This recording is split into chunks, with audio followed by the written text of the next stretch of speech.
What is up, everyone? We are back again, episode 15. Last time I messed up the intro because I'm crazy, but this is Tea Time with Robyn. It's Tea Time with Robyn. So I messed up the last time, but I made sure that I did it right this time. Hello, Robyn. How are you? I am fine. I am just fine. How are Awesome. you? I'm doing everything, it could be worse, it could be better. It's okay. I'm here, I'm alive, so, I'm here with you. Everything's always great when I'm having a conversation with you. You're gonna get me all teary. Well, we Oh, have some things to talk. oh, everything Buffalo Bills. So, yeah, let's get started. So, thoughts so far on the free agent. And this is the time of the year that the Bills develop their roster and get new players in. So what's your take so far? Well, it's probably different than a lot of people that I've seen on my Twitter feed. Okie dokie. Yes. Let's sign everybody. It doesn't matter how much it costs. It doesn't matter. Of course, we're going to trade our worst player for a best player straight up. You know the whole story. So Yes. I don't feel the same way that, like I said, what I see on my Twitter feed, because I think so far in free agency, in terms of what the Bills have done, I'm fairly impressed because Brandon Beane warned us before this all started. Do not expect to see any splash free agent signings because we don't have the money. All right. And it's all about the money and what you can fit under the cap and who can you get who will enhance your roster, improve your roster within the cap constraints that you have. And it's tough. And when you look at what other teams have done, because I was taking your question in terms of free agency sort of broadly, the Bears, for example, and we can talk about that has so much money. When we talk about Tremaine Yes. Edmonds and what happened there. But honestly, I think the Bills have done a pretty good job compared to other teams in terms of being, excuse me, fiscally responsible, but addressing different needs. So far, according to the NFL tracker, we have, and we'll talk in a second about Kyle Allen. We have a backup quarterback already. It wasn't anybody either one of us expected. Nope. Offensive lineman and Connor McGovern. Like that one. That's a very solid signing. We have re-signed Tyler Matakevich, and he's special teams mostly, but he can fill in. The big thing is they extended Matt Milano in order to restructure and get some money, which I thought was a very wise thing to do since we lost Edmonds, and we'll get into that later. Yesterday, we found out that Jordan Poyer is rejoining the group, which I totally did not expect. I had a whole pod with Mike that Jordan was gone. Yeah, he was gone. There was no way I saw this coming whatsoever. The writing on the wall was Jordan Poyer and his wife was out of Buffalo. They packed up their house. Like, I just figured they were gone.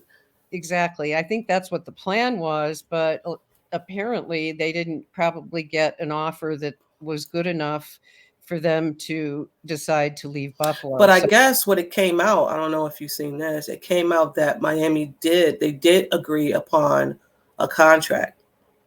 I don't know if the contract was good enough for Jordan or better than what the Buffalo Bills were offering him, but I did see that the Miami Dolphins did offer him a verbal contract. So interesting.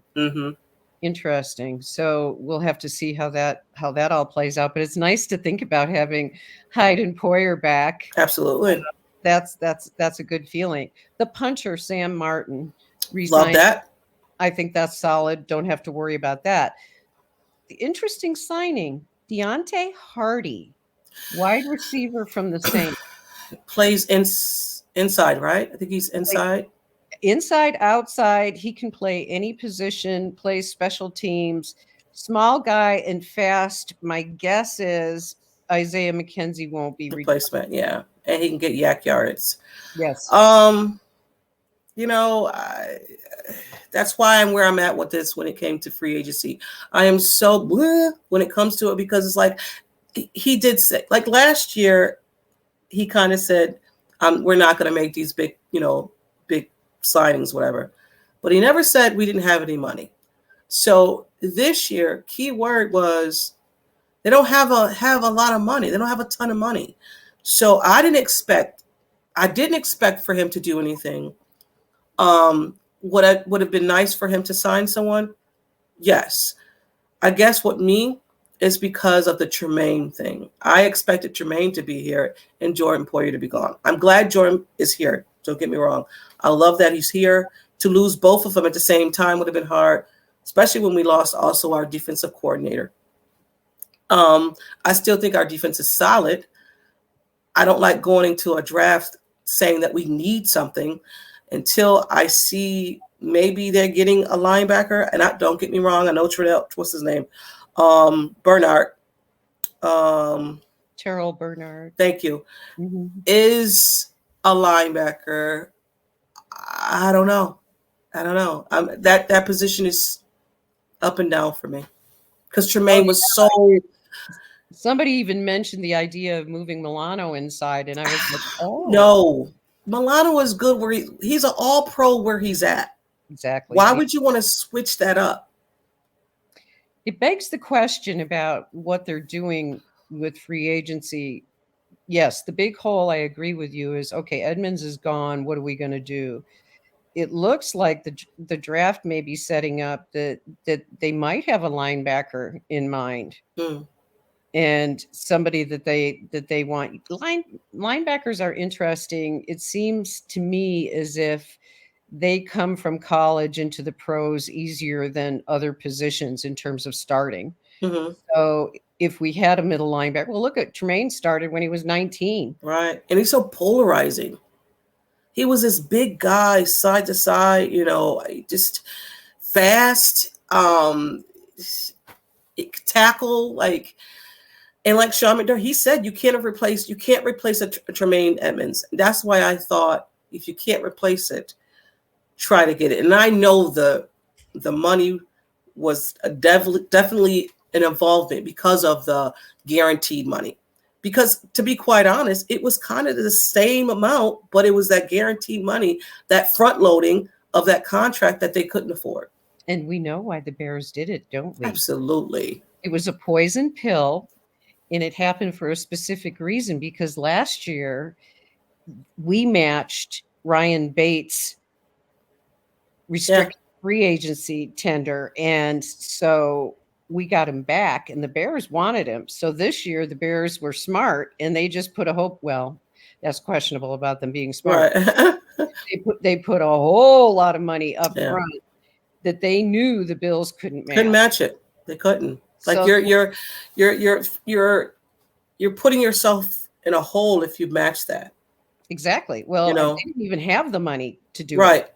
Right. They up against the cap. So it was impossible for them to match that, which was questionably smart on their part. I think since we're talking Edmonds, we might as well just dive into that part of the conversation here. Right. That poison pill was a bit overpaying, in my opinion. It was definitely overpaying. And that is something Bean will not do unless, and even at that, he'll defend why he spends money. And spending that kind of money on a middle linebacker is irresponsible in terms of cap management. Because your money has to go out. It's, there's X amount and the offensive and defensive linemen take a good portion of it.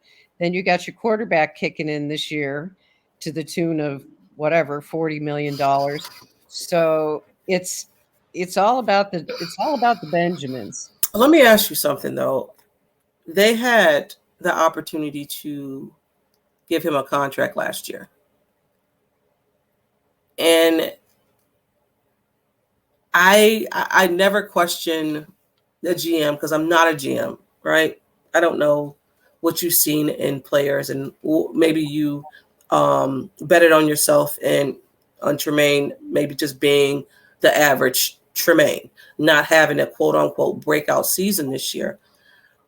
I think they betted on themselves, and I think it bit them in the butt, because if you signed him last year, we wouldn't be going through this right now. You know what I Right. mean? Tremaine had a great season, and when you have a great season, you get paid for it, and that's what happened. Right. And to answer your question about why didn't they do it last year,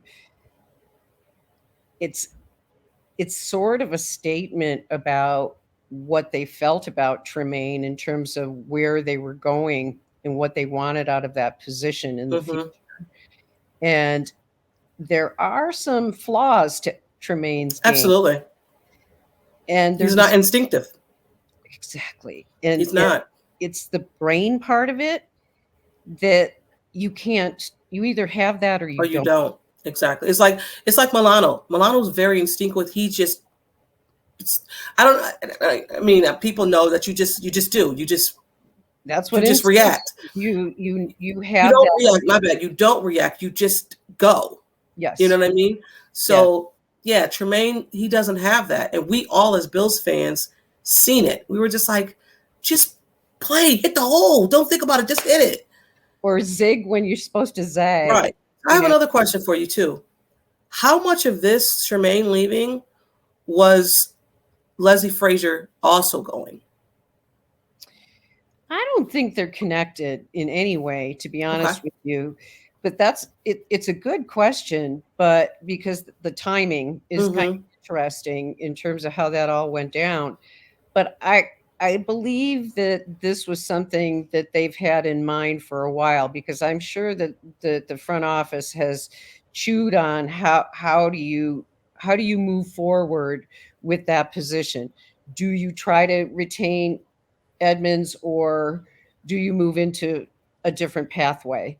Right. And I think for Leslie Frazier, the way the timing went with his announcement, it almost felt like to me, uh, uh, it was a decision made I don't want to say spontaneously, Mm-hmm. but the way that it was announced, I think was interesting. And I think for a year, this is probably Leslie Frazier trying out retirement to see whether it's suitable for him or not. Mm-hmm. And I don't see him coming back to the Bills. I don't see it either. Right. I wondered what your thoughts were about that, but I don't see him coming back to the Bills. In that sense, we all know that McDermott has said he'll probably be calling the plays on defense. That's going to be interesting. Where are we going to go with a defensive coordinator? I don't think there'll probably be one named this year because of the fuzzy situation about Frazier. Mm-hmm. But next year, look for my little thing, looking for Bobby Babich to move into the defensive coordinator position. That was Ah. mentioned, yeah, that was mentioned on a podcast I was listening to. I believe it was The Beat with Joe Biscaglia Okay. was talking about that, and I think that is a very strong possibility. So the defensive scheme as a whole, I think, may be tweaked a bit, Mm-hmm. depending on who they get to fill that spot that Edmonds had. So And I mean, I hate this because I hate strong. I hate is a strong word, but I just like the fact that we are, as Bills fans, are going into territory that we haven't been in not been in a while. I mean, we've all had off seasons where, I guess for Josh, it's when we had Josh, we just knew things were straight, everything was good. And yeah, the drought is the drought, but you're going now into this off season as we don't know. Um, Teams are getting better. Miami got better. The Jets got better. Everybody's Jets is 1, Miami's 2, the Buffalo Bills is 3, and New England is 4. So we're down to 3 now. We're not even in. Yeah. So I'm just like, okay, so that Aaron Rodgers move put you guys in a Super Bowl contending, regardless of whatever, regardless of Aaron Rodgers just being, and I get it, Aaron Rodgers is MVP. I totally get it. I understand it's Aaron Rodgers. I get it. But we have Josh Allen, and they didn't fall off the earth, the Buffalo Bills. They were, half the team was injured, first of all. Yes, we're going to miss Tremaine. Yes. But don't let that fool you, like these guys are going to come in and say, well, they got Aaron Rodgers and look at Miami. It's like, I mean, I don't know what people are thinking. Yes, we might be up in the air on this off season, but these boys are going to be ready to roll when the season starts. Oh, yeah. And I don't know about you, my dear, but I will tell you what, I'm blowing you kisses because I love putting us at number 3. Please do it. Please do it. Please put us right under Miami. 13 wins last year. That's fine. That's fine. We're over the hill. The window is closed. Oh my God, if I hear about that window one more time. You can say whatever you want to say. I'm down with it. But I think the Bills play better with a chip on their shoulder. They do. I don't know if they know how to play when they're supposed to be that team. We've seen it. We've seen, like, I don't know. I don't want to say that because I think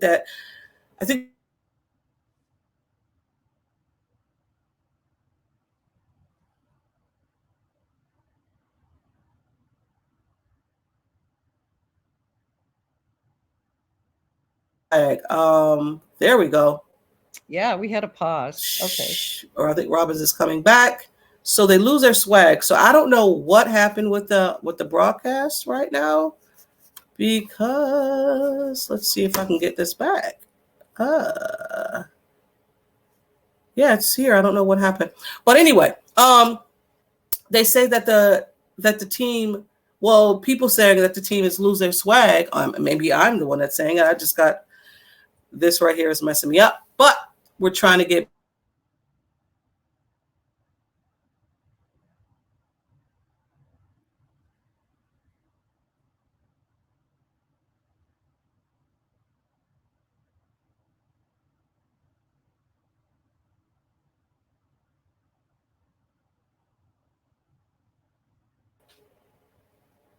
There you are.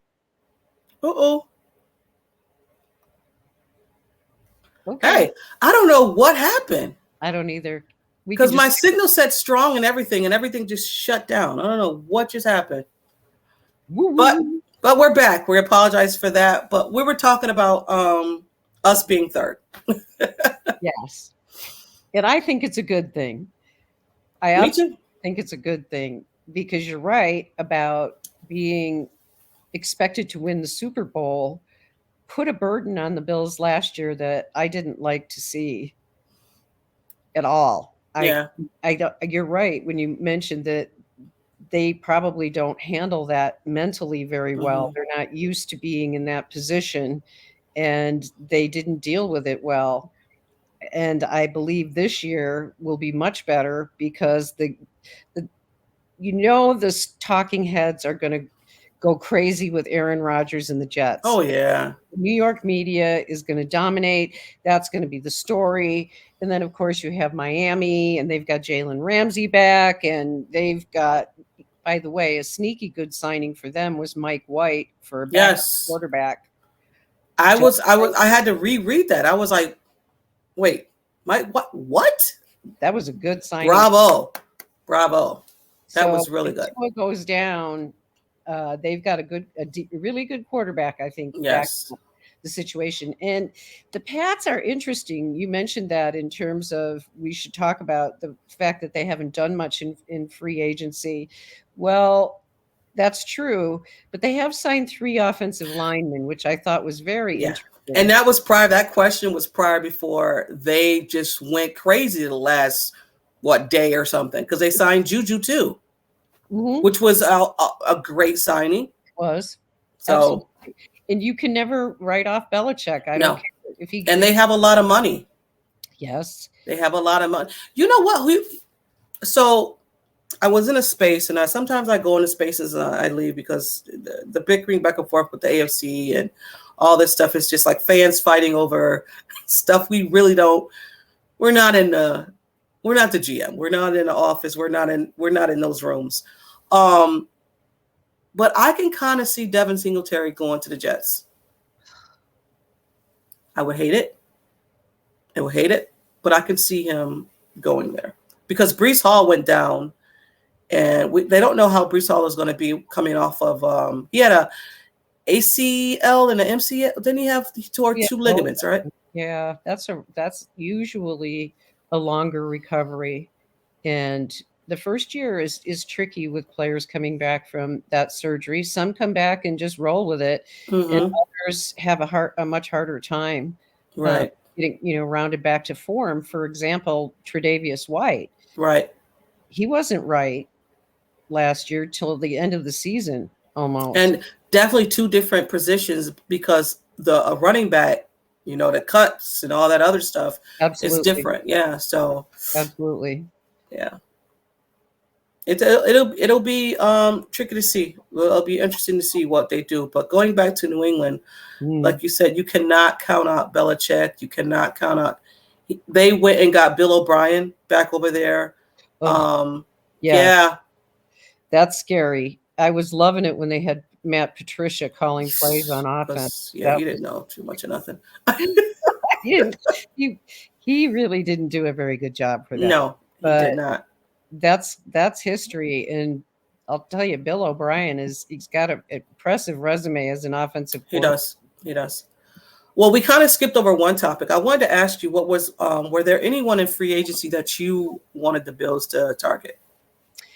Not really, mostly because I wasn't really aware of who was going to be on the market.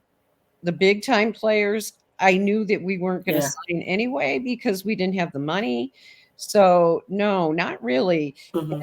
And again, I'm looking down the list of what the Bills have done so far, and they have set themselves up nicely for the draft, in my opinion, Yes. because now they can go best player available. Mm-hmm.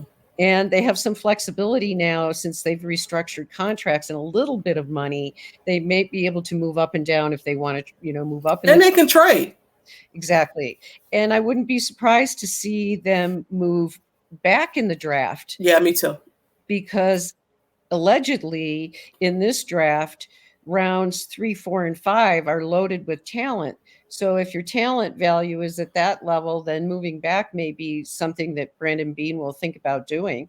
Uh, Mm-hmm. that will drive the Bills fans crazy who have to have everything like right Oh now. my God, I know. It's just it's a social media type of pulse when it comes to the Buffalo Bills and just fans in general. I want it now, now, now, now. I was like, okay. But I was really excited that they got the Connor McGovern Yeah, pick. I was not pick, but signing. I like that because they're addressing what they need to address on the offensive line, and he can play across the board, left, right, center, which is also great because he loves Brandon Bean and Sean McDermott loves a versatile player, and he is that. he is. It also allows the Bills more flexibility in the first round because I was thinking about Osiris Torrance and Mm-hmm. he fell to them that was high value. Well, now they don't really have to worry about that. They can worry about taking best player available. If they get another offensive lineman, that would be great Yes. because we Yes. do need somebody at some point, especially somebody that plays center Mm-hmm. as a Yes. backup or to take over Mitch. for Mitch Morse because he's one concussion away from being done. Absolutely. Absolutely. You're right about that. Um, we did speak a little bit about Jordan Poyer, but not enough because Yeah. I Shocking. am so happy for him to be back. Like I'm so happy. I had him gone. I had him gone. When his wife said that they had packed up all their belongings for the first time in 6 years, it was like, they're not coming back. Why would they pack up and come back? Like, you know what I mean? It's like, why would they do that? And, you know, I get fans. I don't know. You have to, your wife is going to stand by her man. You're going to stand by your man. So for us, Bills fans, you guys got to chill. Y'all have to chill. You know, I don't care about anybody's political stance. I don't care about any of that. She's that man's husband, wife, and you guys got to just lay off. Just lay off. He's back. It brings up the issue of how do you as a fan adjust personally when there's a player on the team that does something or believes something that is contrary to your moral compass. It's hard. There are some things, like, for example, for me, Deshaun Watson. Yeah. I wouldn't want him anywhere near the Bills. Right. And there are certain behaviors that are just unacceptable. Mm-hmm. But you have to separate those from your political beliefs or your spiritual beliefs, because everybody is entitled to their own opinion. And as long as it doesn't hurt someone, they're not breaking the law, whatever. I think you're right. It's like, leave it alone. Let people have their personal life. As long as it's not hurting anybody and it's not illegal or immoral on some level.